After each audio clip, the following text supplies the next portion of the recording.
അവന്റെ കൂട്ടുകെട്ട് ശരിയല്ല. അതെയോ? ഇന്നലെ തന്നെ അവന്റെ കൂട്ടുകാരൻ കണക്ക് സാറിനെ കണക്കിന് തെറി പറയുന്നു. ഇവൻ നല്ലൊരു കൂട്ടുകാരനാണെന്നുണ്ടെങ്കിൽ എന്താ പറയേണ്ടത്? സാറാണ്, ബഹുമാനിക്കണം എന്നല്ലേ? അതെ. പക്ഷെ തെറി മുഴുവൻ പറയുന്നത് കേട്ടിട്ട് ഇവൻ എന്താ പറഞ്ഞെന്നറിയും? ഇല്ല, എന്താ പറഞ്ഞേ? New word unlocked.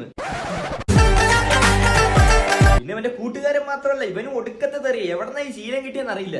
അത് പിന്നെ വീട്ടില് വഴക്കുണ്ടാവാറുണ്ട് സാറേ, അതുകൊണ്ടായിരിക്കും. എനിക്ക് തോന്നി വീട്ടിൽ നിന്ന് ഈ ശീലമൊക്കെ കിട്ടുള്ളൂ. നിങ്ങൾ എന്തിനാ വഴക്കുണ്ടാക്കുന്നത്? അത് ഞാനും ഭാര്യയും തമ്മിൽ സ്വരച്ചേർച്ചയിലല്ല. ഇനിയെങ്കിലും അതൊക്കെ ഒന്ന് നിർത്തണം. ഒറ്റ മോനല്ലേ? അല്ല, 8 മക്കളുണ്ട്.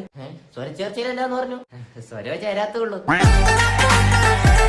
ശരി, അതൊക്കെ പോട്ടെ. ഇനി ഇതേപോലെ ഉണ്ടാവാതെ നോക്കണം. ഇനി ഉണ്ടാവില്ല സാറേ. എന്താ ഉറപ്പ്? എന്റെ ഭാര്യ പ്രസവം നിർത്തി. എടോ, ഇതേപോലത്തെ കുട്ടി ഉണ്ടാവാതെ നോക്കണം എന്നല്ല, ഇനി ഇവന്റെ ഭാഗത്തും ഇതേപോലെ ഉണ്ടാവാതെ നോക്കണം എന്ന്. അത് ഞാൻ ശ്രദ്ധിക്കാം സാറേ. പിന്നെ നിങ്ങൾ ദിവസം ഒരു പൈസ കൊടുക്കാറുണ്ടോ?